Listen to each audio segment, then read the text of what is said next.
ಓಂ ಶಾಂತಿ. ಇಂದಿನ ಪರಮಾತ್ಮನ ಮಹಾವಾಕ್ಯ ಮುರುಳಿ ದಿನಾಂಕ 8/7/2025. ಬಾಪ್ತಾದ ಮಧುಬನ. ಮಧುರ ಮಕ್ಕಳೇ, ನಿಮ್ಮ ಈ ಜೀವನ ಬಹಳಷ್ಟು ಅಮೂಲ್ಯ ಜೀವನ ಆಗಿದೆ. ಏಕೆಂದರೆ ನೀವೀಗ ಶ್ರೀಮತದಂತೆ ನಡೆದು ವಿಶ್ವದ ಸೇವೆಯನ್ನು ಮಾಡುತ್ತೀರಾ. ಈ ನರಕವನ್ನು ಸ್ವರ್ಗವನ್ನಾಗಿ ಮಾಡುತ್ತೀರಾ. ಇಂದಿನ ಪ್ರಶ್ನೆ ಆಗಿದೆ, ಖುಷಿ ಮಾಯ ಆಗಲು ಕಾರಣ ಏನಾಗಿದೆ ಮತ್ತು ಖುಷಿ ಮಾಯ ಆಗದಂತೆ ನೋಡಿಕೊಳ್ಳಲು ನಿವಾರಣೆ ಏನಾಗಿದೆ? ಉತ್ತರ, ಖುಷಿ ಯಾವಾಗ ಮಾಯ ಆಗುತ್ತದೆ ಅಂದರೆ, ಫಸ್ಟ್ ಪಾಯಿಂಟ್, ದೇಹಾಭಿಮಾನಕ್ಕೆ ವಶ ಆದಾಗ ಖುಷಿ ಮಾಯ ಆಗುತ್ತದೆ. ಎರಡನೇ ಪಾಯಿಂಟ್, ಮನಸ್ಸಿನಲ್ಲಿ ಯಾವುದಾದರೂ ಮಾತಿನ ಬಗ್ಗೆ ಸಂಶಯ ಉತ್ಪನ್ನ ಆದರೆ ಖುಷಿ ಮಾಯ ಆಗುತ್ತದೆ. ಆದ್ದರಿಂದ ಪರಮಾತ್ಮ ತಂದೆ ಸಲಹೆಯನ್ನು ನೀಡುತ್ತಾರೆ, ಯಾವಾಗ ಯಾವುದೇ ಪ್ರಕಾರದ ಸಂಶಯ ಉತ್ಪನ್ನ ಆಗುತ್ತದೆಯೋ ಆಗ ತಕ್ಷಣ ಪರಮಾತ್ಮ ತಂದೆಯನ್ನು ಕೇಳಿ. ಆತ್ಮ ಅಭಿಮಾನಿ ಸ್ಥಿತಿಯಲ್ಲಿ ಸ್ಥಿತ ಆಗಿರುವಂತಹ ಅಭ್ಯಾಸವನ್ನು ಮಾಡಿಕೊಳ್ಳಿ. ಆಗ ನೀವು ಸದಾ ಖುಷಿಯಲ್ಲಿ ಇರುತ್ತೀರಾ. ಓಂ ಶಾಂತಿ. ಸರ್ವಶ್ರೇಷ್ಠ ಭಗವಂತ ತಂದೆ ಮತ್ತು ಪುನಃ ಭಗವಾನ್ ವಾಚ್ ಮಕ್ಕಳ ಸಮ್ಮುಖದಲ್ಲಿ ಸರ್ವಶ್ರೇಷ್ಠ ಭಗವಂತ ತಂದೆ ಕುಳಿತು ಭಗವಾನ್ ವಾಚನ್ನು ನುಡಿಸುತ್ತಿದ್ದಾರೆ. ನಾನು ನಿಮ್ಮನ್ನೂ ಕೂಡ ಸರ್ವಶ್ರೇಷ್ಠ ಆತ್ಮರನ್ನಾಗಿ ಮಾಡುತ್ತೇನೆ ಎಂದು ತಂದೆ ತಿಳಿಸುತ್ತಾರೆ. ಅಂದ ಮೇಲೆ ಮಕ್ಕಳಿಗೆ ಎಷ್ಟೊಂದು ಖುಷಿ ಇರಬೇಕು. ನಿಮಗೆ ಗೊತ್ತಿದೆ, ಪರಮಾತ್ಮ ತಂದೆ ನಮ್ಮನ್ನು ಇಡೀ ವಿಶ್ವಕ್ಕೆ ಮಾಲೀಕರನ್ನಾಗಿ ಮಾಡುತ್ತಾರೆ. ಮನುಷ್ಯರು ಹೇಳುತ್ತಾರೆ, ಪರಂಪಿತ ಪರಮಾತ್ಮ ತಂದೆ ಸರ್ವಶ್ರೇಷ್ಠ ತಂದೆಯಾಗಿದ್ದಾರೆ ಎಂದು. ಪರಮಾತ್ಮ ತಂದೆ ಸ್ವಯಂ ಹೇಳುತ್ತಾರೆ, ನಾನು ವಿಶ್ವಕ್ಕೆ ಮಾಲೀಕ ಆಗುವುದಿಲ್ಲ. ಭಗವಾನ್ ವಾಚಾಗಿದೆ. ಜಗತ್ತಿನಲ್ಲಿರುವ ಮನುಷ್ಯರು ಭಗವಂತ ತಂದೆ ಸರ್ವಶ್ರೇಷ್ಠ ಎಂದು ಹೇಳುತ್ತಾರೆ ಮತ್ತು ತಂದೆಯಾದ ನಾನು ಹೇಳುತ್ತೇನೆ, ನನ್ನ ಮಕ್ಕಳಾದ ನೀವು ಸರ್ವಶ್ರೇಷ್ಠರಾಗಿದ್ದೀರಾ. ತಂದೆ ಸಿದ್ಧ ಮಾಡಿ ತಿಳಿಸುತ್ತಾರೆ, ನಾಟಕದ ಅನುಸಾರ ನೀವು ಪುರುಷಾರ್ಥವನ್ನು ಮಾಡುತ್ತೀರಾ. ನಾಟಕ ನಿಮ್ಮ ಮೂಲಕ ಪುರುಷಾರ್ಥವನ್ನು ಮಾಡಿಸುತ್ತದೆ. ಕಲ್ಪದ ಮೊದಲಿನಂತೆ ನಾಟಕ ನಿಮ್ಮ ಮೂಲಕ ಪುರುಷಾರ್ಥವನ್ನು ಮಾಡಿಸುತ್ತಿದೆ. ಪರಮಾತ್ಮ ತಂದೆ ತಿಳಿಸುತ್ತಿರುತ್ತಾರೆ, ಯಾವುದಾದರೂ ಮಾತು ನಿಮಗೆ ಅರ್ಥ ಆಗದೇ ಇದ್ದರೆ ನೀವು ತಂದೆಯನ್ನು ಕೇಳಬಹುದು. ಮನುಷ್ಯರಿಗಂತೂ ಯಾವ ಮಾತಿನ ಬಗ್ಗೆಯೂ ಸ್ವಲ್ಪ ಕೂಡ ಗೊತ್ತಿಲ್ಲ. ಜಗತ್ತು ಅಂದರೆ ಏನು, ವೈಕುಂಠ ಅಂದರೆ ಹೇಗಿರುತ್ತದೆ ಅನ್ನುವುದು ಮನುಷ್ಯರಿಗೆ ಗೊತ್ತಿಲ್ಲ. ಬಲೆ ಜಗತ್ತಿನಲ್ಲಿ ಎಷ್ಟೋ ಜನ ನವಾಬರು ಇದ್ದು ಹೋಗಿದ್ದಾರೆ, ಮುಘಲರು ಇದ್ದು ಹೋಗಿದ್ದಾರೆ. ಬಲೆ ಅಮೆರಿಕಾದಲ್ಲಿ ಬಹಳಷ್ಟು ಹಣ ಇರುವಂತಹ ವ್ಯಕ್ತಿಗಳು ಇರಬಹುದು, ಆದರೆ ಲಕ್ಷ್ಮೀ ನಾರಾಯಣರ ಸಮಾನ ಈ ಜಗತ್ತಿನಲ್ಲಿ ಒಬ್ಬರೂ ಇರಲು ಸಾಧ್ಯ ಇಲ್ಲ. ಅಮೆರಿಕಾದವರು ವೈಟ್ ಹೌಸ್ ಮುಂತಾದದ್ದನ್ನು ನಿರ್ಮಾಣ ಮಾಡುತ್ತಾರೆ, ಆದರೆ ಸತ್ಯುಗದಲ್ಲಿ ರತ್ನದಿಂದ ಕೂಡಿರುವಂತಹ ಚಿನ್ನದ ಹೌಸ್ ಅನ್ನು ನಿರ್ಮಾಣ ಮಾಡಲಾಗುತ್ತದೆ. ಸತ್ಯುಗದಲ್ಲಿ ಸುವರ್ಣ ಮಹಲನ್ನು ನಿರ್ಮಾಣ ಮಾಡಲಾಗುತ್ತದೆ. ಸತ್ಯುಗಕ್ಕೆ ಸುಖಧಾಮ ಎಂದು ಕರೆಯಲಾಗುತ್ತದೆ. ನಿಮ್ಮ ಪಾತ್ರ ಹೀರೋ ಹೀರೋಯಿನ್ನ ಪಾತ್ರ ಆಗಿದೆ. ನೀವೀಗ ವಜ್ರ ಆಗುತ್ತೀರಾ. ಚಿನ್ನದ ಯುಗ ಇತ್ತು, ಈಗ ಇದು ಕಬ್ಬಿಣದ ಯುಗ ಆಗಿದೆ. ಪರಮಾತ್ಮ ತಂದೆ ತಿಳಿಸುತ್ತಾರೆ, ನೀವು ಎಷ್ಟೊಂದು ಭಾಗ್ಯಶಾಲಿಗಳಾಗಿದ್ದೀರಾ. ಭಗವಂತ ತಂದೆ ಸ್ವಯಂ ಕುಳಿತು ತಿಳಿಸುತ್ತಿದ್ದಾರೆ. ಭಗವಂತ ತಂದೆ ಸ್ವಯಂ ಕುಳಿತು ಜ್ಞಾನವನ್ನು ತಿಳಿಸುತ್ತಿದ್ದಾರೆ ಅಂದ ಮೇಲೆ ನಿಮಗೆ ಎಷ್ಟೊಂದು ಖುಷಿ ಇರಬೇಕು. ನಿಮ್ಮ ಈ ಶಿಕ್ಷಣ ಇರುವುದೇ ಹೊಸ ಜಗತ್ತಿಗೋಸ್ಕರ. ನಿಮ್ಮ ಈ ಜೀವನ ಬಹಳಷ್ಟು ಅಮೂಲ್ಯ ಆಗಿದೆ, ಏಕೆಂದರೆ ನೀವು ಇಡೀ ವಿಶ್ವದ ಸೇವೆಯನ್ನು ಮಾಡುತ್ತೀರಾ. ಪರಮಾತ್ಮ ತಂದೆ ನೀವು ಬಂದು ನರಕವನ್ನು ಸ್ವರ್ಗವನ್ನಾಗಿ ಮಾಡಿ ಎಂದು ಎಲ್ಲರೂ ತಂದೆಯನ್ನು ಕೂಗಿ ಕರೆಯುತ್ತಾರೆ. ಸ್ವರ್ಗದ ರಚಯಿತ ಪರಮಾತ್ಮ ತಂದೆ ಎಂದು ಕರೆಯುತ್ತಾರೆ. ಪರಮಾತ್ಮ ತಂದೆ ತಿಳಿಸುತ್ತಾರೆ, ನೀವೇ ಸ್ವರ್ಗದಲ್ಲಿ ನಿವಾಸವನ್ನು ಮಾಡುತ್ತಿದ್ದೀರಿ. ಈಗ ನೀವು ನರಕದಲ್ಲಿ ಇದ್ದೀರಾ, ಪುನಃ ನೀವೇ ಸ್ವರ್ಗದಲ್ಲಿ ಇರುತ್ತೀರಾ. ನರಕ ಪ್ರಾರಂಭ ಆದ ತಕ್ಷಣ ಸ್ವರ್ಗದ ಮಾತು ಪುನಃ ಮರೆತು ಹೋಗುತ್ತದೆ. ಇದೆಲ್ಲವೂ ಪುನಃ ನಡೆಯುತ್ತದೆ. ಪುನಃ ನೀವು ಚಿನ್ನದ ಯುಗದಿಂದ ಅವಶ್ಯವಾಗಿ ಕಬ್ಬಿಣದ ಯುಗಕ್ಕೆ ಬರಬೇಕು. ಪರಮಾತ್ಮ ತಂದೆ ಮಕ್ಕಳಿಗೆ ಬಾರಿ ಬಾರಿಗೂ ತಿಳಿಸುತ್ತಾರೆ, ನಿಮ್ಮ ಮನಸ್ಸಿನಲ್ಲಿ ಯಾವುದೇ ಮಾತಿನ ಸಂಶಯ ಇರಬಾರದು. ಮನಸ್ಸಿನಲ್ಲಿ ಯಾವುದಾದರೂ ಮಾತಿನ ಸಂಶಯ ಇದ್ದರೆ ನಿಮಗೆ ಖುಷಿ ಇರಲು ಸಾಧ್ಯ ಇಲ್ಲ. ಆದ್ದರಿಂದ ಖುಷಿಯಿಂದ ಇರಲು ಮನಸ್ಸಿನಲ್ಲಿ ಯಾವುದಾದರೂ ಸಂಶಯ ಇದ್ದರೆ ಆ ಸಂಶಯದ ಬಗ್ಗೆ ತಂದೆಗೆ ತಿಳಿಸಬೇಕು. ಪರಮಾತ್ಮ ತಂದೆ ಕುಳಿತು ಶಿಕ್ಷಣವನ್ನು ಕಲಿಸುತ್ತಿದ್ದಾರೆ, ಅಂದ ಮೇಲೆ ಶಿಕ್ಷಣವನ್ನು ಕಲಿಯಬೇಕು.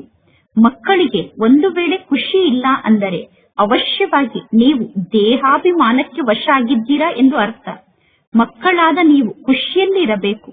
ಪರಮಾತ್ಮ ತಂದೆ ಕೇವಲ ಬ್ರಹ್ಮಾಂಡಕ್ಕೆ ಮಾಲೀಕರಾಗಿದ್ದಾರೆ, ನೀವೀಗ ವಿಶ್ವಕ್ಕೂ ಕೂಡ ಮಾಲೀಕರಾಗುತ್ತೀರಾ.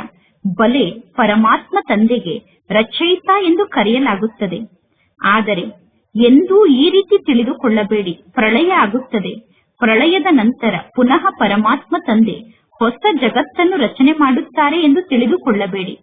ಪರಮಾತ್ಮ ತಂದೆ ತಿಳಿಸುತ್ತಾರೆ, ನಾನು ಕೇವಲ ಹಳೆಯ ಜಗತ್ತನ್ನು ಹೊಸ ಜಗತ್ತನ್ನಾಗಿ ಮಾಡುತ್ತೇನೆ, ಹಳೆಯ ಜಗತ್ತಿನ ವಿನಾಶವನ್ನು ಮಾಡಿಸುತ್ತೇನೆ, ನಿಮ್ಮನ್ನು ಹೊಸ ಜಗತ್ತಿಗೆ ಮಾಲೀಕರನ್ನಾಗಿ ಮಾಡುತ್ತೇನೆ. ಇಲ್ಲಿ ನಾನು ಏನನ್ನೂ ಮಾಡುವುದಿಲ್ಲ, ಇದೆಲ್ಲ ನಾಟಕದಲ್ಲಿ ಫಿಕ್ಸ್ ಆಗಿದೆ. ಪತಿತ ಜಗತ್ತಿಗೆ ನನ್ನನ್ನು ನೀವು ಕೂಗಿ ಕರೆಯುತ್ತೀರಾ, ನಾನು ನಿಮ್ಮನ್ನು ಪಾರಸನಾಥರನ್ನಾಗಿ ಮಾಡುತ್ತೇನೆ. ಅಂದ ಮೇಲೆ ಮಕ್ಕಳು ಸ್ವಯಂ ಪಾರಸಪುರಿಗೆ ಹೋಗುತ್ತೀರಾ. ಈಗ ನೀವು ಪಾರಸನಾಥರಾದ ನಂತರ ಪಾರಸಪುರಿಯಲ್ಲಿ ಬರುತ್ತೀರಾ. ಪಾರಸಪುರಿಯಲ್ಲಿ ಪುನಃ ನೀವು ತಂದೆಯಾದ ನನ್ನನ್ನು ಕೂಗಿ ಕರೆಯುವುದಿಲ್ಲ. ಎಂದಾದರೂ ಪರಮಾತ್ಮ ತಂದೆಯನ್ನು ಪಾರಸಪುರಿಯಾದಂತಹ ಸ್ವರ್ಗಕ್ಕೆ ಕರೆಯುತ್ತೀರೇನು? ಪರಮಾತ್ಮ ತಂದೆ ಪಾರಸಪುರಿಗೆ ಬಂದು ಸ್ವರ್ಗ ಆದಂತಹ ಪಾರಸಪುರಿಯನ್ನು ಸ್ವಲ್ಪ ನೋಡಿ ಹೋಗಿ ಎಂದು ತಂದೆಗೆ ಹೇಳುತ್ತೀರೇನು?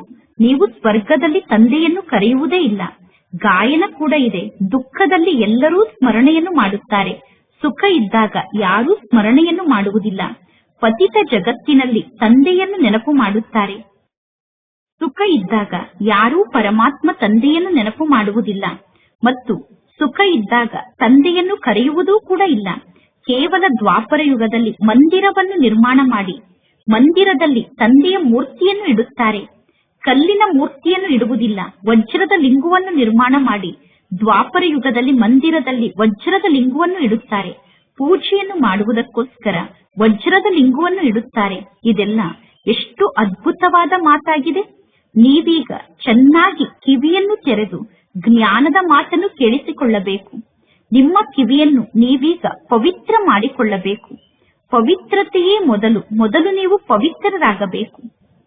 ಹುಲಿಯ ಹಾಲು ಚಿನ್ನದ ಪಾತ್ರೆಯಲ್ಲಿ ಮಾತ್ರ ಉಳಿದುಕೊಳ್ಳಲು ಸಾಧ್ಯ ಎಂದು ಹೇಳುತ್ತಾರೆ.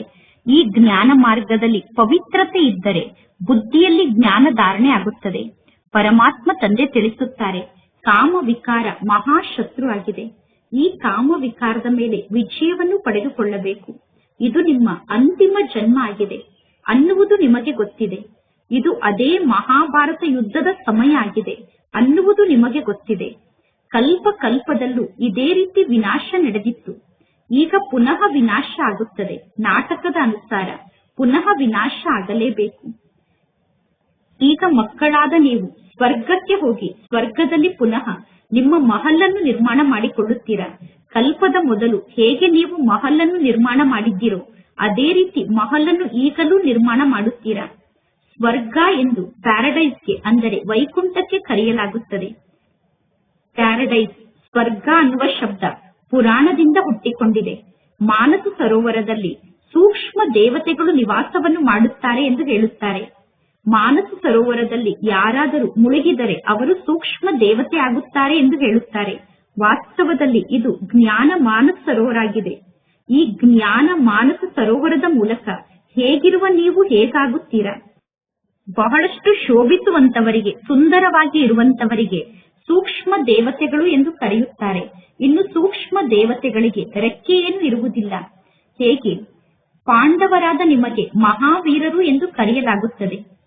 ಜಗತ್ತಿನ ಜನ ಪಾಂಡವರ ಬಹಳ ದೊಡ್ಡ ದೊಡ್ಡ ಚಿತ್ರವನ್ನು ನಿರ್ಮಾಣ ಮಾಡಿದ್ದಾರೆ, ಅಂದರೆ ಬಹಳ ಎತ್ತರದ ಚಿತ್ರವನ್ನು ನಿರ್ಮಾಣ ಮಾಡಿದ್ದಾರೆ. ಗುಹೆಯಲ್ಲಿ ಪಾಂಡವರು ಕುಳಿತಿದ್ದಾರೆ ಎಂದು ತೋರಿಸುತ್ತಾರೆ. ಭಕ್ತಿ ಮಾರ್ಗದಲ್ಲಿ ಎಷ್ಟೊಂದು ಹಣವನ್ನು ಹಾಳು ಮಾಡಿಕೊಳ್ಳುತ್ತಾರೆ. ಪರಮಾತ್ಮ ತಂದೆ ತಿಳಿಸುತ್ತಾರೆ, ಮಕ್ಕಳಾದ ನಿಮ್ಮನ್ನು ನಾನು ಎಷ್ಟೊಂದು ಶ್ರೀಮಂತರನ್ನಾಗಿ ಮಾಡಿದ್ದೆ. ಅಷ್ಟೆಲ್ಲಾ ಹಣ ಎಲ್ಲಿಗೆ ಹೋಯಿತು? ಭಾರತ ದೇಶ ಎಷ್ಟೊಂದು ಶ್ರೀಮಂತ ದೇಶ ಆಗಿತ್ತು. ಈಗ ಭಾರತದ ಪರಿಸ್ಥಿತಿ ಏನಾಗಿದೆ? ಯಾರು 100% ಶ್ರೀಮಂತರಾಗಿದ್ದರೋ ಈಗ ಅವರೇ 100% ಕಂಗಾಲಾಗಿ ಬಿಟ್ಟಿದ್ದಾರೆ. ಈಗ ಮಕ್ಕಳಾದ ನೀವು ಎಷ್ಟೊಂದು ತಯಾರಿಯನ್ನು ಮಾಡಿಕೊಳ್ಳಬೇಕು. ಈಗ ನೀವು ನಿಮ್ಮ ಮಕ್ಕಳಿಗೂ ಕೂಡ ಜ್ಞಾನವನ್ನು ತಿಳಿಸಬೇಕು. ಶಿವ ತಂದೆಯನ್ನು ನೆನಪು ಮಾಡಿ, ಆಗ ನೀವು ಕೂಡ ಶ್ರೀಕೃಷ್ಣನ ಸಮಾನ ಆಗುತ್ತೀರಾ ಎಂದು ಮನೆಯಲ್ಲಿರುವ ಮಕ್ಕಳಿಗೆ ಜ್ಞಾನವನ್ನು ತಿಳಿಸಬೇಕು. ಈಗ ಮಕ್ಕಳಾದ ನಿಮಗೆ ಎಷ್ಟೊಂದು ಖುಷಿ ಇರಬೇಕು. ಆದರೆ ಯಾರಿಗೆ ಅಪಾರ ಖುಷಿ ಇರುತ್ತದೆ ಅಂದರೆ ಯಾರು ಸದಾ ಅನ್ಯರ ಸೇವೆಯಲ್ಲಿ ತತ್ಪರ ಆಗಿರುತ್ತಾರೋ ಅವರಿಗೆ ಅಪಾರ ಖುಷಿ ಇರುತ್ತದೆ.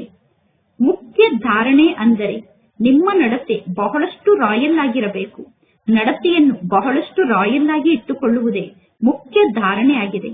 ನಿಮ್ಮ ಆಹಾರ ಪಾನೀಯ ಬಹಳಷ್ಟು ಸುಂದರವಾಗಿರಬೇಕು. ಮಕ್ಕಳಾದ ನಿಮ್ಮ ಬಳಿ ಯಾವಾಗ ಯಾರಾದರೂ ಬರುತ್ತಾರೋ ಆಗ ನೀವು ಎಲ್ಲಾ ಪ್ರಕಾರದಿಂದ ಆ ಆತ್ಮರ ಸೇವೆಯನ್ನು ಮಾಡಬೇಕು. ಸ್ಥೂಲ ರೂಪದಲ್ಲೂ ಸೇವೆಯನ್ನು ಮಾಡಬೇಕು, ಸೂಕ್ಷ್ಮ ರೂಪದಲ್ಲೂ ಕೂಡ ಸೇವೆಯನ್ನು ಮಾಡಬೇಕು.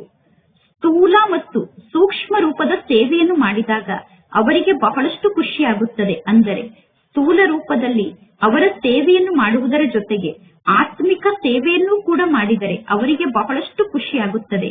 ಯಾರೇ ಬಂದರೂ ನೀವು ಅವರಿಗೆ ಸತ್ಯನಾರಾಯಣನ ಕಥೆಯನ್ನು ತಿಳಿಸಿ. ಶಾಸ್ತ್ರದಲ್ಲಿ ಎಂತೆಂತಹ ಕಥೆಯನ್ನು ಬರೆದಿದ್ದಾರೆ. ವಿಷ್ಣುವಿನ ನಾಭಿಯಿಂದ ಬ್ರಹ್ಮ ಬಂದರು ಎಂದು ತೋರಿಸುತ್ತಾರೆ. ಪುನಃ ಬ್ರಹ್ಮನ ಕೈಯಲ್ಲಿ ಶಾಸ್ತ್ರವನ್ನು ತೋರಿಸಿದ್ದಾರೆ. ಈಗ ವಿಷ್ಣುವಿನ ನಾಭಿಯಿಂದ ಬ್ರಹ್ಮ ಹೇಗೆ ಬರುತ್ತಾರೆ ಅನ್ನುವ ರಹಸ್ಯ ಎಷ್ಟು ದೊಡ್ಡ ರಹಸ್ಯ ಆಗಿದೆ. ಬೇರೆ ಯಾರಿಗೂ ಈ ಜ್ಞಾನದ ಮಾತು ಸ್ವಲ್ಪ ಕೂಡ ಅರ್ಥ ಆಗಲು ಸಾಧ್ಯ ಇಲ್ಲ. ಇಲ್ಲಿ ನಾಭಿಯಿಂದ ಜನ್ಮವನ್ನು ಪಡೆದುಕೊಳ್ಳುವಂತಹ ಮಾತು ಇಲ್ಲ. ಬ್ರಹ್ಮ ಪುನಃ ವಿಷ್ಣು ಆಗುತ್ತಾರೆ, ವಿಷ್ಣು ಪುನಃ ಬ್ರಹ್ಮ ಆಗುತ್ತಾರೆ. ಬ್ರಹ್ಮ ವಿಷ್ಣು ಆಗಲು 1 ಸೆಕೆಂಡ್ ಸಾಕು. ಸೆಕೆಂಡ್ನಲ್ಲಿ ಜೀವನ್ ಮುಕ್ತಿ ಎಂದು ಕರೆಯಲಾಗುತ್ತದೆ. ಈಗ ನೀವೇ ವಿಷ್ಣುವಿನ ರೂಪ ಆಗುತ್ತೀರಾ ಎಂದು ತಂದೆ ಸಾಕ್ಷಾತ್ಕಾರವನ್ನು ಮಾಡಿಸಿದರು. ಬ್ರಹ್ಮ ತಂದೆಗೆ ವಿಷ್ಣುವಿನ ಸಾಕ್ಷಾತ್ಕಾರವನ್ನು ಮಾಡಿಸಿದ ತಕ್ಷಣ ನಾನೀಗ ವಿಷ್ಣು ಆಗುತ್ತೇನೆ ಎಂದು ಬ್ರಹ್ಮ ತಂದೆಗೆ ಸೆಕೆಂಡ್ನಲ್ಲಿ ನಿಶ್ಚಯ ಆಯಿತು. ವಿನಾಶದ ಸಾಕ್ಷಾತ್ಕಾರ ಕೂಡ ಆಯಿತು. ಇಲ್ಲದಿದ್ದರೆ ಕಲ್ಕತ್ತಾದಲ್ಲಿ ಬ್ರಹ್ಮ ತಂದೆ ರಾಜರಂತೆ ನಿವಾಸವನ್ನು ಮಾಡುತ್ತಿದ್ದರು. ಕಲ್ಕತ್ತಾದಲ್ಲಿ ಬ್ರಹ್ಮ ತಂದೆಯ ಜೀವನ ರಾಜರ ಸಮಾನ ಜೀವನ ಆಗಿತ್ತು. ಬ್ರಹ್ಮ ತಂದೆಯ ಜೀವನದಲ್ಲಿ ಯಾವುದೇ ಪ್ರಕಾರದ ಕಷ್ಟ ಇರಲಿಲ್ಲ. ಬ್ರಹ್ಮ ತಂದೆ ಬಹಳಷ್ಟು ರಾಯಲ್ಟಿಯಿಂದ ಜೀವನವನ್ನು ನಡೆಸುತ್ತಿದ್ದರು. ಈಗ ಪರಮಾತ್ಮ ತಂದೆ ಜ್ಞಾನ ರತ್ನದ ವ್ಯಾಪಾರವನ್ನು ಮಾಡುವುದನ್ನು ನಿಮಗೆ ಕಲಿಸುತ್ತಿದ್ದಾರೆ. ಪರಮಾತ್ಮ ತಂದೆ ತಿಳಿಸುತ್ತಾರೆ, ಈ ಜ್ಞಾನ ರತ್ನದ ವ್ಯಾಪಾರಕ್ಕೆ ಹೋಲಿಕೆ ಮಾಡಿದರೆ ಸ್ಥೂಲ ರತ್ನದ ವ್ಯಾಪಾರ ಕೂಡ ಏನೂ ಅಲ್ಲ. ಈ ವ್ಯಾಪಾರದ ಮುಂದೆ ಲೌಕಿಕ ಜಗತ್ತಿನ ವ್ಯಾಪಾರ ಏನೂ ಅಲ್ಲ.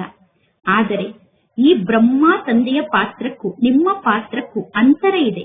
ಪರಮಾತ್ಮ ತಂದೆ ಬ್ರಹ್ಮನ ತನುವಿನಲ್ಲಿ ಪ್ರವೇಶವನ್ನು ಮಾಡಿದರು ಮತ್ತು ಬ್ರಹ್ಮ ತಂದೆ ತಕ್ಷಣ ಎಲ್ಲವನ್ನೂ ತ್ಯಾಗ ಮಾಡಿಬಿಟ್ಟರು. ಏಕೆಂದರೆ ಬಟ್ಟಿ ನಿರ್ಮಾಣ ಆಗಬೇಕಿತ್ತು. ನೀವು ಕೂಡ ಸರ್ವಸ್ವವನ್ನು ತ್ಯಾಗ ಮಾಡಿದ್ದೀರಾ. ನದಿಯನ್ನು ಪಾರು ಮಾಡಿ ಬಂದು ಬಟ್ಟಿಯಲ್ಲಿ ಕುಳಿತುಕೊಂಡಿದ್ದೀರಾ. ನಂತರ ಎಷ್ಟೆಲ್ಲಾ ಮಾತು ಬಂತು, ಎಂತೆಂತಹ ದೃಶ್ಯ ನಡೆಯಿತು. ನಿಮಗೆ ಯಾವ ಮಾತಿನ ಚಿಂತೆಯೂ ಇರಲಿಲ್ಲ. ಜಗತ್ತಿನ ಜನ ಹೇಳುತ್ತಾರೆ, ಶ್ರೀಕೃಷ್ಣ ಕನ್ಯರನ್ನು ಓಡಿಸಿಕೊಂಡು ಹೋದರು ಎಂದು. ಏಕೆ ಓಡಿಸಿಕೊಂಡು ಹೋದರು? ಕನ್ಯರನ್ನು ಪಟ್ಟದ ರಾಣಿಯನ್ನಾಗಿ ಮಾಡಿಕೊಳ್ಳುವುದಕ್ಕೋಸ್ಕರ ಓಡಿಸಿಕೊಂಡು ಹೋದರು. ಇಲ್ಲೂ ಕೂಡ ಬಟ್ಟಿ ನಿರ್ಮಾಣ ಆಯಿತು. ಮಕ್ಕಳಾದ ನಿಮ್ಮನ್ನು ಸ್ವರ್ಗದ ಮಹಾರಾಣಿಯನ್ನಾಗಿ ಮಾಡುವುದಕ್ಕೋಸ್ಕರ ಬಟ್ಟಿ ನಿರ್ಮಾಣ ಆಗಬೇಕಿತ್ತು. ಶಾಸ್ತ್ರದಲ್ಲಿ ಎಂತೆಂತಹ ಮಾತನ್ನು ಬರೆದಿದ್ದಾರೆ, ಪ್ರತ್ಯಕ್ಷದಲ್ಲಿ ಎಂತೆಂತಹ ಮಾತು ನಡೆಯುತ್ತಿದೆ ನೋಡಿ. ಈಗ ಈ ಎಲ್ಲಾ ಮಾತಿನ ಬಗ್ಗೆ ನಿಮಗೆ ಗೊತ್ತಿದೆ. ಇಲ್ಲಿ ಓಡಿಸಿಕೊಂಡು ಹೋಗುವ ಮಾತೇ ಇಲ್ಲ. ಕಲ್ಪದ ಮೊದಲು ಕೂಡ ನೀವು ನಿಂದನೆಯನ್ನು ಮಾಡಿಸಿಕೊಂಡಿದ್ದೀರಿ. ಕಲ್ಪದ ಮೊದಲು ಕೂಡ ನಿಮ್ಮ ಹೆಸರು ಹಾಳಾಗಿತ್ತು. ಇದೆಲ್ಲವೂ ನಾಟಕದಲ್ಲಿ ಫಿಕ್ಸ್ ಆಗಿದೆ. ಏನೆಲ್ಲಾ ನಡೆಯುತ್ತಿದೆಯೋ ಕಲ್ಪದ ಮೊದಲಿನಂತೆ ಪುನಃ ನಡೆಯುತ್ತಿದೆ. ಈಗ ಮಕ್ಕಳಾದ ನೀವು ಚೆನ್ನಾಗಿ ಅರ್ಥ ಮಾಡಿಕೊಂಡಿದ್ದೀರಾ. ಕಲ್ಪದ ಮೊದಲು ಯಾರು ರಾಜ್ಯವನ್ನು ಪಡೆದುಕೊಂಡಿದ್ದರೋ ಈಗಲೂ ಅವರೇ ಈ ಜ್ಞಾನ ಮಾರ್ಗಕ್ಕೆ ಬರುತ್ತಾರೆ. ಪರಮಾತ್ಮ ತಂದೆ ತಿಳಿಸುತ್ತಾರೆ, ನಾನು ಕಲ್ಪ ಕಲ್ಪದಲ್ಲೂ ಬಂದು ಭಾರತವನ್ನು ಸ್ವರ್ಗವನ್ನಾಗಿ ಮಾಡುತ್ತೇನೆ. ಸಂಪೂರ್ಣ 84 ಜನ್ಮದ ಲೆಕ್ಕವನ್ನು ತಂದೆ ತಿಳಿಸಿದ್ದಾರೆ. ಸತ್ಯುಗದಲ್ಲಿ ನೀವು ಅಮರರಾಗಿ ಇರುತ್ತೀರಾ. ಸತ್ಯುಗದಲ್ಲಿ ಎಂದೂ ಅಕಾಲ ಮೃತ್ಯು ಬರುವುದಿಲ್ಲ. ಶಿವ ತಂದೆ ಕಾಲದ ಮೇಲೆ ನಮ್ಮನ್ನು ವಿಜಯನ್ನಾಗಿ ಮಾಡುತ್ತಾರೆ. ಪರಮಾತ್ಮ ತಂದೆ ತಿಳಿಸುತ್ತಾರೆ, ನಾನು ಕಾಲರಿಗೆ ಕಾಲ ಆಗಿದ್ದೇನೆ. ಬಹಳಷ್ಟು ಕಥೆಗಳೂ ಕೂಡ ಇದೆ ತಾನೆ. ನೀವೀಗ ಕಾಲದ ಮೇಲೆ ವಿಜಯವನ್ನು ಪ್ರಾಪ್ತಿ ಮಾಡಿಕೊಳ್ಳುತ್ತೀರಾ. ನೀವೀಗ ಅಮರ ಲೋಕಕ್ಕೆ ಹೋಗುತ್ತೀರಾ. ಅಮರ ಲೋಕದಲ್ಲಿ ಶ್ರೇಷ್ಠ ಪದವಿಯನ್ನು ಪಡೆದುಕೊಳ್ಳಲು ಒಂದನೆಯದಾಗಿ ಪವಿತ್ರರಾಗಬೇಕು. ಎರಡನೆಯದಾಗಿ ಪುನಃ ದೈವಿ ಗುಣವನ್ನು ಧಾರಣೆ ಮಾಡಿಕೊಳ್ಳಬೇಕು. ಪ್ರತಿದಿನ ನಿಮ್ಮ ಲೆಕ್ಕವನ್ನು ನೋಡಿಕೊಳ್ಳಬೇಕು. ರಾವಣನ ಮೂಲಕ ನಿಮಗೆ ನಷ್ಟ ಆಗಿದೆ, ನನ್ನ ಮೂಲಕ ನಿಮಗೆ ಲಾಭ ಆಗುತ್ತದೆ. ವ್ಯಾಪಾರಿಗಳಿಗೆ ಈ ಮಾತು ಚೆನ್ನಾಗಿ ಅರ್ಥ ಆಗುತ್ತದೆ. ಇದು ಜ್ಞಾನ ರತ್ನ ಆಗಿದೆ. ಎಲ್ಲೋ ಕೆಲವು ವ್ಯಾಪಾರಿಗಳು ಮಾತ್ರ ಪರಮಾತ್ಮ ತಂದೆಯ ಜೊತೆಗೆ ಜ್ಞಾನ ರತ್ನದ ವ್ಯಾಪಾರವನ್ನು ಮಾಡಲು ಸಾಧ್ಯ. ನೀವೀಗ ಪರಮಾತ್ಮ ತಂದೆಯ ಜೊತೆಗೆ ವ್ಯಾಪಾರವನ್ನು ಮಾಡುವುದಕ್ಕೋಸ್ಕರ ಇಲ್ಲಿಗೆ ಬಂದಿದ್ದೀರಾ. ಕೆಲವರು ಚೆನ್ನಾಗಿ ವ್ಯಾಪಾರವನ್ನು ಮಾಡಿ ಸ್ವರ್ಗದ ರಾಜ್ಯಭಾಗ್ಯವನ್ನು 21 ಜನ್ಮಕ್ಕೋಸ್ಕರ ಪಡೆದುಕೊಳ್ಳುತ್ತಾರೆ. 21 ಜನ್ಮ ಅಷ್ಟೇ ಅಲ್ಲ, ನೀವು 50 ಅಥವಾ 60 ಜನ್ಮದವರೆಗೂ ಬಹಳಷ್ಟು ಸುಖಿಗಳಾಗಿ ಇರುತ್ತೀರಾ. ನೀವು ಪದಂಪತಿಗಳಾಗುತ್ತೀರಾ. ದೇವತೆಗಳ ಪಾದದಲ್ಲಿ ಪದ್ಮದ ಚಿಹ್ನೆಯನ್ನು ತೋರಿಸುತ್ತಾರೆ. ಇದರ ಅರ್ಥ ಜಗತ್ತಿನ ಜನರಿಗೆ ಗೊತ್ತಿಲ್ಲ. ಈಗ ನೀವು ಪದಂಪತಿ ಆಗುತ್ತಿದ್ದೀರಾ. ಅಂದ ಮೇಲೆ ನಿಮಗೆ ಎಷ್ಟೊಂದು ಖುಷಿಯಾಗಬೇಕು. ಪರಮಾತ್ಮ ತಂದೆ ತಿಳಿಸುತ್ತಾರೆ, ನಾನು ಎಷ್ಟೊಂದು ಸಾಧಾರಣ ರೂಪದಲ್ಲಿ ಇದ್ದೇನೆ. ಮಕ್ಕಳಾದ ನಿಮ್ಮನ್ನು ಸ್ವರ್ಗಕ್ಕೆ ಕರೆದುಕೊಂಡು ಹೋಗುವುದಕ್ಕೋಸ್ಕರ ನಾನೀಗ ಬಂದಿದ್ದೇನೆ. ಹೇ ಪತಿತ ಪಾವನ, ಬನ್ನಿ, ಬಂದು ನಮ್ಮನ್ನು ಪಾವನ ಮಾಡಿ ಎಂದು ಎಲ್ಲರೂ ಕೂಗಿ ಕರೆಯುತ್ತಾರೆ. ಪಾವನ ಆತ್ಮರು ಸುಖಧಾಮದಲ್ಲಿ ಇರುತ್ತಾರೆ. ಶಾಂತಿಧಾಮದಲ್ಲಿ ಇತಿಹಾಸ ಭೂಗೋಳ ನಡೆಯಲು ಸಾಧ್ಯ ಇಲ್ಲ. ಶಾಂತಿಧಾಮದಲ್ಲಿ ಆತ್ಮರ ವೃಕ್ಷ ಇದೆ. ಸೂಕ್ಷ್ಮ ವತನದಲ್ಲಿ ಅಂತಹ ಯಾವ ಮಾತೂ ಕೂಡ ಇಲ್ಲ. ಇನ್ನು ಈ ಸೃಷ್ಟಿ ಚಕ್ರ ಹೇಗೆ ತಿರುಗುತ್ತದೆ ಅನ್ನುವುದು ಈಗ ನಿಮಗೆ ಅರ್ಥ ಆಗಿದೆ. ಸತ್ಯಯುಗದಲ್ಲಿ ಲಕ್ಷ್ಮೀ ನಾರಾಯಣರ ಮನೆತನ ಇತ್ತು. ಕೇವಲ ಒಬ್ಬ ಲಕ್ಷ್ಮಿ ಮತ್ತು ಒಬ್ಬ ನಾರಾಯಣ ಅಷ್ಟೇ ಸತ್ಯಯುಗದಲ್ಲಿ ರಾಜ್ಯವನ್ನು ಆಳುವುದಿಲ್ಲ. ಲಕ್ಷ್ಮೀ ನಾರಾಯಣರ ಮನೆತನದ ಆತ್ಮರ ಸಂಖ್ಯೆ ವೃದ್ಧಿಯಾಗುತ್ತಿರುತ್ತದೆ. ಪುನಃ ದ್ವಾಪರ ಯುಗದಲ್ಲಿ ಅವರೇ ಪೂಜ್ಯರಿಂದ ಪೂಜಾರಿಗಳಾಗುತ್ತಾರೆ. ಮನುಷ್ಯರು ಪುನಃ ಭಗವಂತ ತಂದೆಗೆ ನೀವೇ ಪೂಜ್ಯರು, ನೀವೇ ಪೂಜಾರಿಗಳು ಎಂದು ಕರೆಯುತ್ತಾರೆ. ಹೇಗೆ ಪರಮಾತ್ಮ ತಂದೆಗೆ ಜನ ಸರ್ವವ್ಯಾಪಿ ಎಂದು ಕರೆಯುತ್ತಾರೆ. ಈ ಎಲ್ಲಾ ಮಾತಿನ ಬಗ್ಗೆ ಈಗ ನಿಮಗೆ ಅರ್ಥ ಆಗಿದೆ. ಅರ್ಧ ಕಲ್ಪದವರೆಗೂ ನೀವೇ ಗಾಯನವನ್ನು ಮಾಡುತ್ತಾ ಬಂದಿದ್ದೀರಾ, ಸರ್ವಶ್ರೇಷ್ಠ ಭಗವಂತ ತಂದೆ ಎಂದು. ಮತ್ತು ಈಗ ಆ ತಂದೆ ಭಗವಾನ್ ವಾಚನ ನುಡಿಸುತ್ತಿದ್ದಾರೆ. ಸರ್ವಶ್ರೇಷ್ಠ ಭಗವಂತ ತಂದೆ ಈಗ ಭಗವಾನ್ ವಾಚನ ನುಡಿಸುತ್ತಿದ್ದಾರೆ. ಮಕ್ಕಳಾದ ನೀವು ಕೂಡ ಸರ್ವಶ್ರೇಷ್ಠರಾಗಿದ್ದೀರಾ. ಅಂದ ಮೇಲೆ ಇಂತಹ ಪರಮಾತ್ಮ ತಂದೆಯ ಸಲಹೆಯಂತೆ ಸಂಪೂರ್ಣ ನಡೆದುಕೊಳ್ಳಬೇಕು. ಗೃಹಸ್ಥ ವ್ಯವಹಾರವನ್ನೂ ಕೂಡ ಸಂಪಾಲನೆ ಮಾಡಬೇಕು. ಎಲ್ಲರೂ ಮಧುಬನದಲ್ಲಿ ಬಂದು ಇಲ್ಲೇ ಇರಲು ಸಾಧ್ಯ ಇಲ್ಲ. ಎಲ್ಲರೂ ಇಲ್ಲೇ ಇರಲು ಪ್ರಾರಂಭ ಮಾಡಿದರೆ ಎಷ್ಟು ದೊಡ್ಡ ಮನೆಯನ್ನು ನಿರ್ಮಾಣ ಮಾಡಬೇಕಾಗುತ್ತದೆ.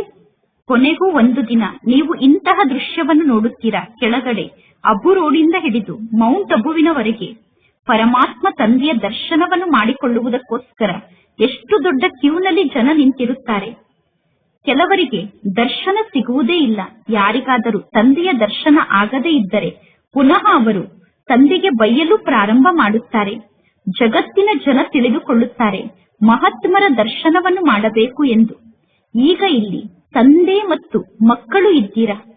ಮಕ್ಕಳಿಗೆ ತಂದೆ ಶಿಕ್ಷಣವನ್ನು ಕಲಿಸುತ್ತಿದ್ದಾರೆ. ನೀವೀಗ ಯಾರಿಗಾದರೂ ಮಾರ್ಗವನ್ನು ತೋರಿಸುತ್ತೀರಾ. ಮಾರ್ಗವನ್ನು ತೋರಿಸಿದ ನಂತರ ಕೆಲವರು ಚೆನ್ನಾಗಿ ಈ ಮಾರ್ಗದಂತೆ ನಡೆಯುತ್ತಾರೆ. ಕೆಲವರು ಜ್ಞಾನವನ್ನು ಧಾರಣೆ ಮಾಡಿಕೊಳ್ಳುವುದಿಲ್ಲ. ಅನೇಕರು ಇಂಥವರಿದ್ದಾರೆ. ಅವರು ಜ್ಞಾನವನ್ನು ಕೇಳುತ್ತಾರೆ. ಪುನಃ ಹೊರಗಡೆ ಹೋದ ತಕ್ಷಣ ಇಲ್ಲಿ ಕೇಳಿರುವ ಜ್ಞಾನ ಇಲ್ಲೇ ಉಳಿದುಕೊಳ್ಳುತ್ತದೆ. ಅಂಥವರಿಗೆ ಖುಷಿ ಇರುವುದಿಲ್ಲ. ಶಿಕ್ಷಣವನ್ನು ಕಲಿಯುವುದಿಲ್ಲ. ಯೋಗದಲ್ಲೂ ಸ್ಥಿತ ಆಗುವುದಿಲ್ಲ. ಆದ್ದರಿಂದ ಅವರಿಗೆ ಖುಷಿ ಇರುವುದಿಲ್ಲ. ಪರಮಾತ್ಮ ತಂದೆ ಅನೇಕ ಬಾರಿ ತಿಳಿಸುತ್ತಾರೆ, ಚಾರ್ಟ್ ಅನ್ನು ಬರೆಯಿರಿ, ಇಲ್ಲದಿದ್ದರೆ ನೀವು ಬಹಳಷ್ಟು ಪಶ್ಚಾತ್ತಾಪವನ್ನು ಪಡಬೇಕಾಗುತ್ತದೆ.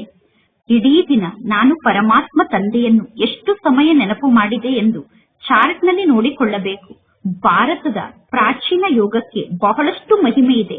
ಅಂದ ಮೇಲೆ ಪರಮಾತ್ಮ ತಂದೆ ತಿಳಿಸುತ್ತಾರೆ, ಯಾವುದಾದರೂ ಮಾತು ನಿಮಗೆ ಅರ್ಥ ಆಗದೇ ಇದ್ದರೆ ನೀವು ತಂದೆಯನ್ನು ಕೇಳಿ.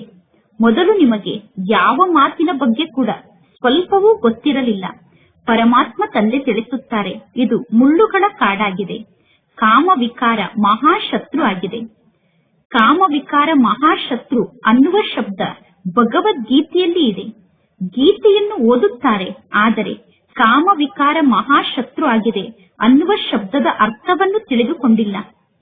ಈ ಬ್ರಹ್ಮ ತಂದೆ ಜೀವನ ಪರ್ಯಂತ ಗೀತೆಯನ್ನು ಓದಿದರು. ಬ್ರಹ್ಮ ತಂದೆ ತಿಳಿದುಕೊಂಡಿದ್ದರು, ಗೀತೆಗೆ ಬಹಳಷ್ಟು ಮಹತ್ವ ಇದೆ. ಗೀತೆಗೆ ಮಹತ್ವವನ್ನು ನೀಡುವುದು ಬಹಳ ಒಳ್ಳೆಯದು ಎಂದು ಬ್ರಹ್ಮ ತಂದೆ ತಿಳಿದುಕೊಂಡಿದ್ದರು. ಭಕ್ತಿ ಮಾರ್ಗದಲ್ಲಿ ಭಗವದ್ಗೀತೆಗೆ ಬಹಳಷ್ಟು ಗೌರವ ಇದೆ.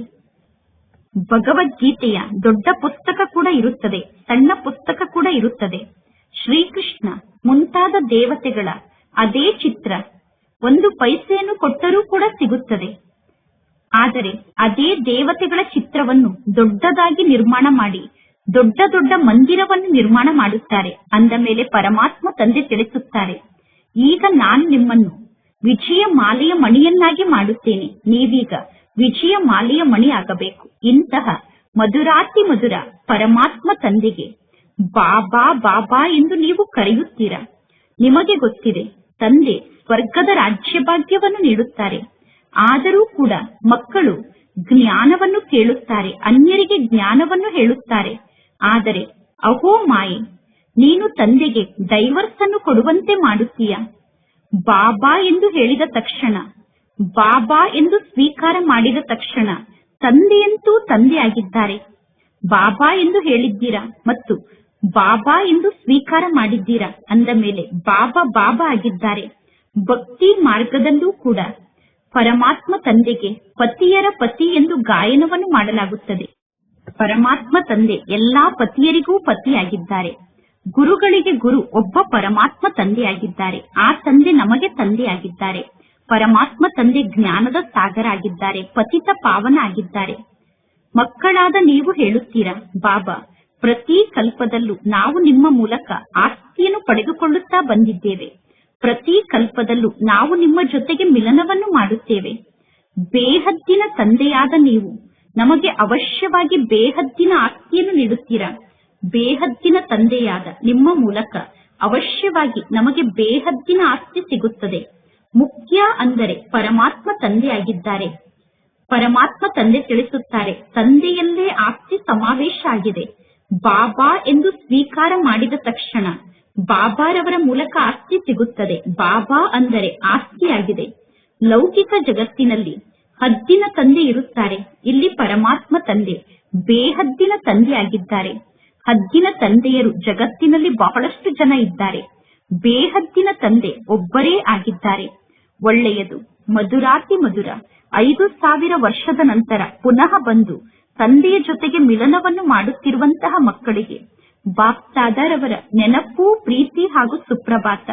ಆತ್ಮಿಕ ಮಕ್ಕಳಿಗೆ ಆತ್ಮಿಕ ತಂದೆಯ ನಮಸ್ತೆ, ಆತ್ಮಿಕ ತಂದೆಗೆ ಆತ್ಮಿಕ ಮಕ್ಕಳ ನೆನಪು, ಪ್ರೀತಿ ಹಾಗೂ ನಮಸ್ತೆ ನಮಸ್ತೆ ನಮಸ್ತೆ. ಧಾರಣೆಗೋಸ್ಕರ ಮುಖ್ಯ ಸಾರ. ಫಸ್ಟ್ ಪಾಯಿಂಟ್, ಸ್ಥೂಲ ಸೇವೆ ಮತ್ತು ಸೂಕ್ಷ್ಮ ಸೇವೆಯನ್ನು ಮಾಡಿ ಅಪಾರ ಖುಷಿಯ ಅನುಭವವನ್ನು ಮಾಡಬೇಕು ಮತ್ತು ಅನ್ಯರಿಗೂ ಖುಷಿಯ ಅನುಭವವನ್ನು ಮಾಡಿಸಬೇಕು. ನಿಮ್ಮ ನಡತೆ ಮತ್ತು ನಿಮ್ಮ ಆಹಾರ ಪಾನೀಯ ಬಹಳಷ್ಟು ರಾಯಲ್ ಆಗಿರಬೇಕು. ನೀವೀಗ ನಿಮ್ಮ ನಡತೆಯನ್ನು, ಆಹಾರ ಪಾನೀಯವನ್ನು ಬಹಳಷ್ಟು ರಾಯಲ್ ಆಗಿ ಇಟ್ಟುಕೊಳ್ಳಬೇಕು. ಸೆಕೆಂಡ್ ಪಾಯಿಂಟ್, ಅಮರ ಲೋಕದಲ್ಲಿ ಶ್ರೇಷ್ಠ ಪದವಿಯನ್ನು ಪಡೆದುಕೊಳ್ಳುವುದಕ್ಕೋಸ್ಕರ ಪವಿತ್ರರಾಗುವುದರ ಜೊತೆ ಜೊತೆಗೆ ದೈವಿ ಗುಣವನ್ನು ಧಾರಣೆ ಮಾಡಿಕೊಳ್ಳಬೇಕು. ನಾನು ಎಷ್ಟು ಸಮಯ ಪರಮಾತ್ಮ ತಂದೆಯನ್ನು ನೆನಪು ಮಾಡುತ್ತೇನೆ ಅನ್ನುವ ಲೆಕ್ಕವನ್ನು ನೋಡಿಕೊಳ್ಳಬೇಕು. ಅವಿನಾಶಿ ಜ್ಞಾನರತ್ನದ ಸಂಪಾದನೆಯನ್ನು ನಾನು ಜಮಾ ಮಾಡಿಕೊಳ್ಳುತ್ತಿದ್ದೇನೆ ತಾನೆ ಎಂದು ಸ್ವಯಂವನ್ನು ನೋಡಿಕೊಳ್ಳಬೇಕು. ಬುದ್ಧಿಯಲ್ಲಿ ಜ್ಞಾನ ಧಾರಣೆ ಆಗಲು ನಾನು ನನ್ನ ಕಿವಿಯನ್ನು ಪವಿತ್ರ ಮಾಡಿಕೊಂಡಿದ್ದೇನಾ, ಬುದ್ಧಿಯನ್ನು ಪವಿತ್ರ ಮಾಡಿಕೊಂಡಿದ್ದೇನಾ ಎಂದು ಸ್ವಯಂವನ್ನು ನೋಡಿಕೊಳ್ಳಬೇಕು. ಇಂದಿನ ವರದಾನ ಆಗಿದೆ, ಸೇವೆಯನ್ನು ಮಾಡುತ್ತಿದ್ದರೂ ಕೂಡ ನೆನಪಿನ ಅನುಭವದ ರೇಸನ್ನು ಮಾಡುವಂತಹ ಸದಾ ಲವಲೀನ ಆತ್ಮರಾಗಿ ಪರಮಾತ್ಮ ತಂದೆಯನ್ನು ನೆನಪು ಮಾಡುತ್ತಿರುತ್ತೀರಾ. ಆದರೆ ನೆನಪಿನ ಮೂಲಕ ಎಷ್ಟೆಲ್ಲಾ ಪ್ರಾಪ್ತಿ ಸಿಗುತ್ತದೆಯೋ ಆ ಪ್ರಾಪ್ತಿಯ ಅನುಭವವನ್ನು ವೃದ್ಧಿ ಮಾಡಿಕೊಳ್ಳುತ್ತಾ ಹೋಗಿ. ಅದಕ್ಕೋಸ್ಕರ ವಿಶೇಷವಾಗಿ ಸಮಯವನ್ನು ಮಾಡಿಕೊಳ್ಳಿ. ಮತ್ತು ಸ್ವಯಂನ ಬಗ್ಗೆ ಗಮನವನ್ನು ಇಟ್ಟುಕೊಳ್ಳಿ. ಆಗ ನಿಮಗೇ ಗೊತ್ತಾಗುತ್ತದೆ, ಅನುಭವದ ಸಾಗರದಲ್ಲಿ ಮುಳುಗಿರುವಂತಹ ಲವಲೀನ ಆತ್ಮ ನಾನಾಗಿದ್ದೇನಾ ಎಂದು. ಹೇಗೆ ಪವಿತ್ರತೆ ಮತ್ತು ಶಾಂತಿಯ ವಾತಾವರಣದ ಅನುಭವ ಆಗುತ್ತದೆಯೋ ಅದೇ ರೀತಿ ಶ್ರೇಷ್ಠ ಯೋಗಿ ಅನ್ನುವ ಅನುಭವ ಆಗಬೇಕು. ತಂದೆಯ ಆಸಕ್ತಿಯಲ್ಲಿ ಮಗ್ನರಾಗಿ ಇರುವಂತಹ ಆತ್ಮರು ಎಂದು ಅನುಭವ ಆಗಬೇಕು. ಎಲ್ಲರ ಮೇಲೂ ಜ್ಞಾನದ ಪ್ರಭಾವ ಆಗುತ್ತಿದೆ, ಆದರೆ ಯೋಗದ ಮೂಲಕ ಸಿದ್ಧಿ ಸ್ವರೂಪ ಆತ್ಮರಾಗಿದ್ದಾರೆ ಅನ್ನುವ ಪ್ರಭಾವ ಆಗಬೇಕು. ಸೇವೆಯನ್ನು ಮಾಡುತ್ತಿದ್ದರೂ ಕೂಡ ನೆನಪಿನ ಅನುಭವದಲ್ಲಿ ಮುಳುಗಿರಬೇಕು. ನೆನಪಿನ ಯಾತ್ರೆಯ ಅನುಭವದ ರೇಸನ್ನು ಮಾಡಿ. ಇಂದಿನ ಸ್ಲೋಗನ್ ಆಗಿದೆ, ಸಿದ್ಧಿಯನ್ನು ಸ್ವೀಕಾರ ಮಾಡುವುದು ಅಂದರೆ ಭವಿಷ್ಯದ ಪದವಿಯನ್ನು ಈಗಲೇ ಇಲ್ಲೇ ಸಮಾಪ್ತಿ ಮಾಡಿಕೊಳ್ಳುವುದಾಗಿದೆ. ಇಂದಿನ ಅವ್ಯಕ್ತ ಸೂಚನೆಯಾಗಿದೆ. ಸಂಕಲ್ಪ ಶಕ್ತಿಯನ್ನು ಜಮಾ ಮಾಡಿಕೊಂಡು ಶ್ರೇಷ್ಠ ಸೇವೆಗೋಸ್ಕರ ನಿಮಿತ್ತರಾಗಿ. ಮಕ್ಕಳಾದ ನೀವು ಎಷ್ಟು ಜಾಸ್ತಿ ಶ್ರೇಷ್ಠ ಸಂಕಲ್ಪದ ಶಕ್ತಿಯಿಂದ ಸಂಪನ್ನರಾಗುತ್ತೀರೋ ಅಷ್ಟೇ ಶ್ರೇಷ್ಠ ಸಂಕಲ್ಪದ ಶಕ್ತಿಶಾಲಿ ಸೇವೆಯ ಸ್ವರೂಪ ಸ್ಪಷ್ಟವಾಗಿ ಕಾಣಿಸುತ್ತದೆ ಮತ್ತು ಪ್ರತಿಯೊಬ್ಬರೂ ಅನುಭವವನ್ನು ಮಾಡುತ್ತಾರೆ. ನಮ್ಮನ್ನು ಯಾರೋ ಕರೆಯುತ್ತಿದ್ದಾರೆ, ಯಾರು ದಿವ್ಯ ಬುದ್ಧಿಯ ಮೂಲಕ ಶುಭ ಸಂಕಲ್ಪದ ಮೂಲಕ ನನ್ನನ್ನು ಕರೆಯುತ್ತಿದ್ದಾರೆ. ಶುಭ ಸಂಕಲ್ಪ ನನ್ನನ್ನು ಆಹ್ವಾನ ಮಾಡುತ್ತಿದೆ, ದಿವ್ಯ ಸಂಕಲ್ಪ ನನ್ನನ್ನು ಆಹ್ವಾನ ಮಾಡುತ್ತಿದೆ ಎಂದು ಪ್ರತಿಯೊಬ್ಬರಿಗೂ ನಿಮ್ಮ ಮೂಲಕ ಅನುಭವ ಆಗುತ್ತದೆ. ಆಗ ಕೆಲವರು ದಿವ್ಯ ದೃಷ್ಟಿಯ ಮೂಲಕ ತಂದೆಯನ್ನು ನೋಡುತ್ತಾರೆ ಮತ್ತು ತಂದೆಯ ಸ್ಥಾನವನ್ನು ನೋಡುತ್ತಾರೆ. ಎರಡೂ ಪ್ರಕಾರದ ಅನುಭವದ ಮೂಲಕ ಬಹಳಷ್ಟು ತೀವ್ರ ಗತಿಯಿಂದ ತಮ್ಮ ಶ್ರೇಷ್ಠ ಆಶ್ರಯಕ್ಕೆ ಬಂದು ತಲುಪುತ್ತಾರೆ, ಅಂದರೆ ಶ್ರೇಷ್ಠ ನೆಲೆಗೆ ಬಂದು ತಲುಪುತ್ತಾರೆ. ಒಳ್ಳೆಯದು. ಓಂ ಶಾಂತಿ.